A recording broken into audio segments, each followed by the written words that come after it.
Iimbestigahan ng DPWH ang sanhi ng pagbigay ng bahagi ng isang tulay sa Isabela na kabubukas lang ngayong Pebrero. Pinondohan po ng 1.2 billion pesos ang proyekto, kaya alamin kung tinipid ba ang paggawa sa tulay. Saksi si Joseph Moro. Patay ang engineer nito. Tila nakabitin ang truck sa pagkakaumang matapos bumigay ang kaputol ng Kabagan Santa Maria Bridge sa Isabela na daraanan nito bandang alas 8 kagabi.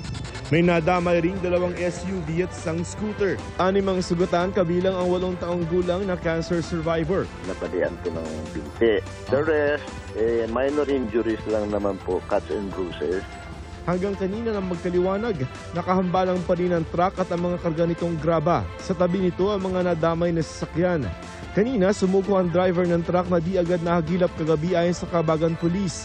Hindi hinarap sa media ang driver pero sabi niya sa pulisya na takot lamang siya kaya tumakas kagabi. 1.2 billion pesos ang ginastos sa tulay na binuksan nito lamang Pebrero para sa light vehicles. Ayon sa DPWH, sila hindi kinaya ng tulay ang truck na may bigat na 102 tons.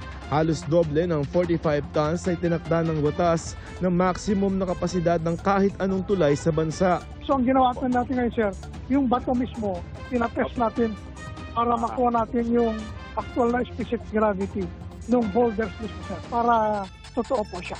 Magsasagawa ng investigasyon ng DPWH at gusto nilang malaman kung may iba pang posibleng sanhi ng pagbagsak ng bahagi ng tulay.